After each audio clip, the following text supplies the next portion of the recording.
Production Masters podcast, the philosophies and techniques behind making music according to the masters of music production.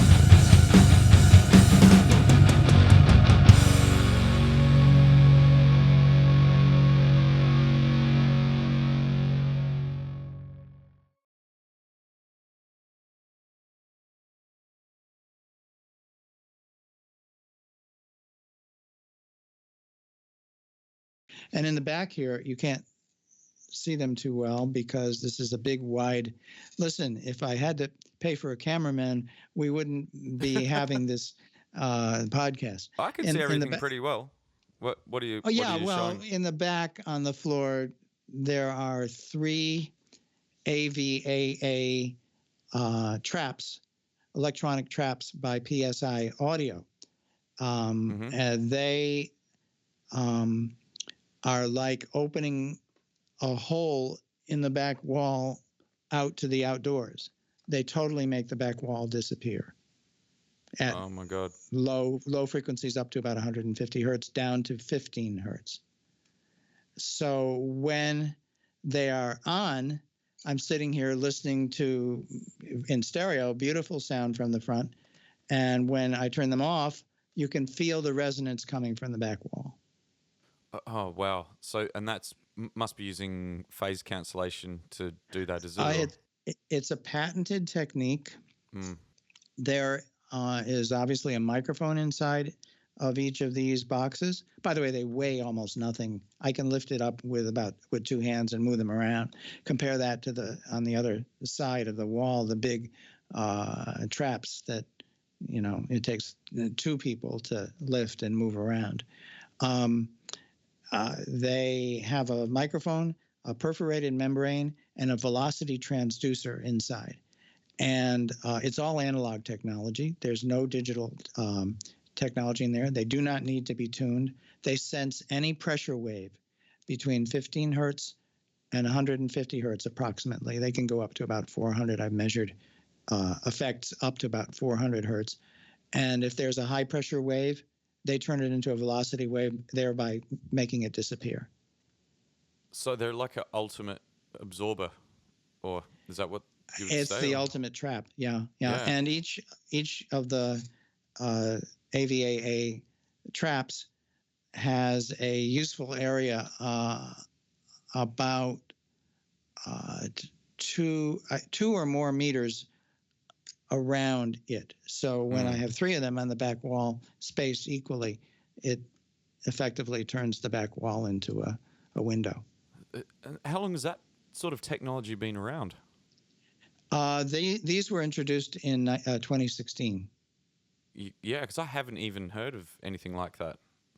Well, look up I'll give you the model. It's the AVAA C20 by PSI Audio. They also manufacture very fine monitor speakers in Switzerland. And it is a newly patented technology. I met the designer when I was in Switzerland.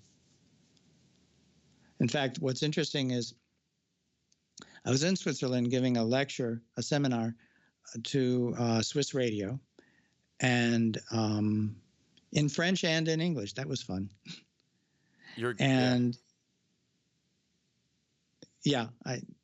You speak several languages, don't you?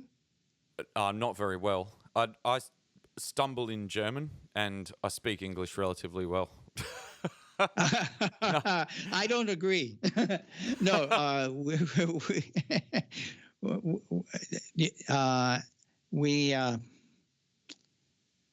I admire actors who can get the accents. Oh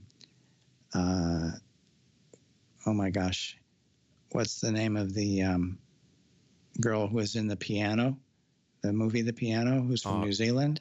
Do you know what? I've spent so much time listening to obscure music that when people ask me about really obvious movies that everyone's seen, I haven't seen them, It's really bad. Even...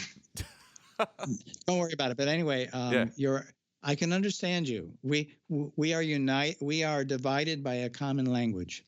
Yeah. Okay, so well, that's good. We can still make it work. When I was in Switzerland giving a seminar, to Swiss Radio. Yeah. I met the chief engineer of PSI Audio, who was at whose facilities I was giving the seminar, and we were using PSI loudspeakers for the demonstration. He warmed up to me, and actually he retired shortly thereafter, and he showed me some prototypes of this box and said, "This is going to become an electronic bass trap." And I said, "Oh, wow. I'd love to test one of these out." He said, "These will not need to be tuned. The competition for this trap can be tuned to 2 different frequencies and doesn't have the depth at all that these have, and they're potentially unstable because the filters can ring. You put your hands up to them and they'll feed back and so on. But anyway, these are far more effective than that." And I said, "Well, I'd love to check them out." He says, "Well, they're maybe about a year away." And then when I came back to the States and heard through the grapevine or through some early marketing announcement that they had made these traps finally went into production, I contacted them and got 4 of them. I eventually cut it down to 3 because I felt I didn't need 4.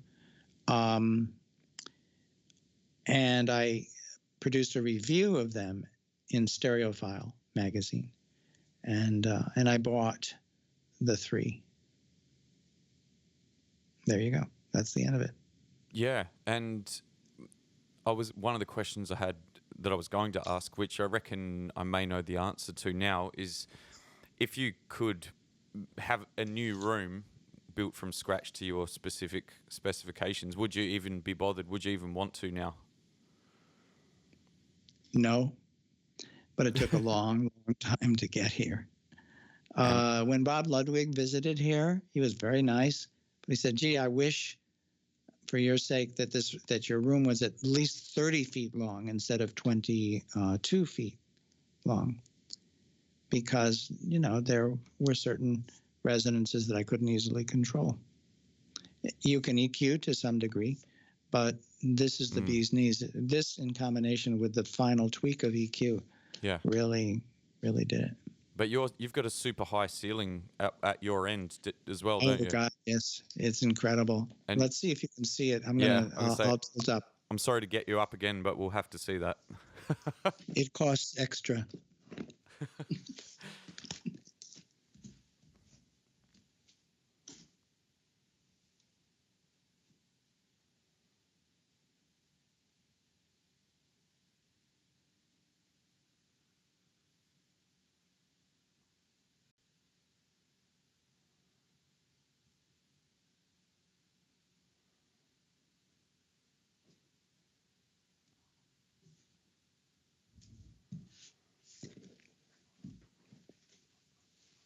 The wide-angle lens actually makes it seem like it's kind of ordinary. I don't know if you got the impression that it was high. It is high.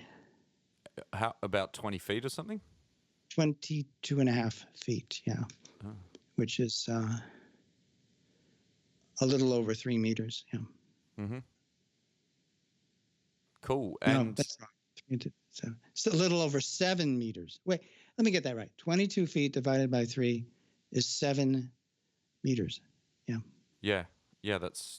Which is unusual even for a mastering room to be that high. But it's gorgeous. Yeah. Well, I didn't build the room. I bought this. This is a residential studio, of very extremely high quality. Mm-hmm. There are people who would die for this kind of quality anywhere in the world. Anyway, in the front, oh, there's my headphones.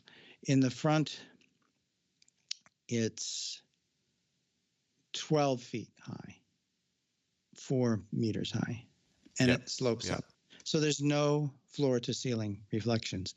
Then when you top that off with the dynamic directivity control of the Dyne Audios, which uses pairs of loudspeakers to control the vertical dispersion, Yeah. you get this direct, incredible quality. And And the image is really big. Yeah, and that's separate to the accurate software, isn't it? That's something else again. That's right.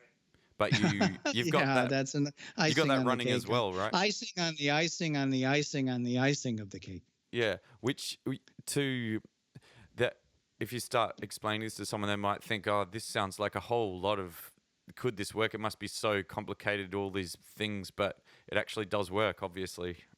Like it actually is. Sometimes when something breaks, the troubleshooting takes a while, but I have a backup. I mean, if I can push one button on the Avocet and switch over to a totally analog system, it would disconnect the subs, which are digitally crossed over into the subs. And so instead of going down to 15 hertz, they would go down to 27 hertz. I think I can live with that as a backup. Yeah. Very cool. So it's 2017. Yeah, I'm crazy. I'm crazy. You're a good scientist, Bob.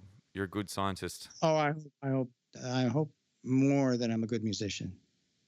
I think if you are happy when you're proven wrong about something, it means you're a good scientist. I didn't make any mistakes in the last 15 years. I never make mistakes. What? Yeah, I'm always learning, and I have to. I have a busy day today, doing several revisions. Yeah. Things I didn't get right the first time, or maybe things I got right but the client didn't agree with or whatever. How many years have you been mastering for now? If it's 2017. If you count the time from, oh my God, I started in 19. Don't count exactly because there's a little bit of an explanation, and I'll explain. I started as a professional around 1971. I joined the AES in 71. I had been, before that, in college, I was the technical director of my college radio station. Then in 71, I was invited to become the audio director at the Connecticut Public Television Network. But on the side, while I was the director in television, doing all kinds of recordings for many different genres, I built a custom console and took it out on location and recorded every possible acoustic genre that you could imagine direct to 2-track. I brought a Revox HS77 recorder, recorded at 15 IPS, and on location with quarter-inch. Would that be a quarter-inch machine? Yes, yeah, quarter-inch, 15 IPS, with dBx noise reduction, and I recorded folk music and some rock music and bluegrass and classical music direct to 2-track. And I would come back to my home studio and tweak it with some EQ. So at that point, you'd have to say that I was doing my own mastering, okay? Mm-hmm. Because you have to get the best you can when you record or mix direct to 2-track. And if you want to perfect it beyond what you got on location, you have to do as good a job as possible on the fly and then go to another generation. So if you ask, to answer your question, how long have you been mastering? If you count the time that I was mastering my own recordings, that's 30, 40, since 1971. Let's do the math. 30 years, 46 years. And how long as a mastering, like a bona fide mastering engineer? As a mastering engineer, doing mastering for other clients. Yeah. That for work that I did not record myself. Yeah. I found a digital domain in 1990. At that time, I was still the chief engineer of Chesky Records, and so I would master recordings that I had recorded for Chesky plus outside clients. And Yeah. and I stopped doing the last recording in a studio that I've done was around 2003. So, As a it was a transitional thing. Well, people Yeah. would come to me and say, Bob, I want you to leave your lair and go out and record me, because I know that's your specialty, is you do this jazz recording really well. So please go out and do that. But from 1990 on, and certainly by 1996 or 98, I was mostly just mastering. And certainly since 2003, you can say I haven't gone out and done any recording. But I've supervised some recordings since then. And you you don't do any recording at your place, do you, at Digital Domain? We have a Studio B. Right, which I wasn't sure if that was only mixing or if you did overdubs and things like that as well. I brought 3 singers in to overdub on a mix that I was doing. But most of the time, I do not record there. It's all only mixing. Yeah. I'm curious. And I'm not I don't have the patience anymore, or at all, to sit down and spend an hour refining a vocal and getting this sound and that. So I produce the mixes, and I have a wonderful mix engineer who mixes in Studio B and who knows the sound that I like to get. I've taught him how to get the very best sound from the wonderful reverbs that we have up there and all the processors. Plus, he's been a very good mix engineer in his own right. That's Andrew Diaz. And over the years, I've had several assistants up there, different ones. And once he gets the sound, because we have a network, I will listen to his mix down here in the mix room, or I'll go in the mastering room, or I'll go upstairs to Studio B and I'll sit in the mix chair and listen, and I'll do some tweaking. And so, it's the best of both worlds. Plus, it produces a separation of powers, and I get to hear his take on it, which is always good. And there'd be fairly good translation between your 2 studios, I'm guessing. How about incredible translation? Really?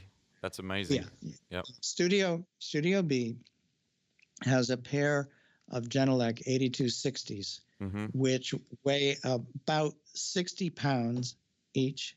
That's something like 28, 27 kilos. And they, in that room, they go down flat to 20 hertz. Wow. Yeah. And the room is acoustically designed as possible. It's a very small room, and it's a bedroom converted to a mix room, and there's acoustical treatment in there, and then my own custom DSP on top of the Genelec DSP to linearize it. And there's only one seat. You have to sit right here. If you move back even the smallest amount, then it's really boomy, because it's a tiny room and it has all those resonances and problems. But it, with the sound quality that you get in that seat, it translates everywhere. And when we take it down here, oftentimes I don't have to do any EQ at all. Yeah. Wow. That's amazing. That's always been my goal.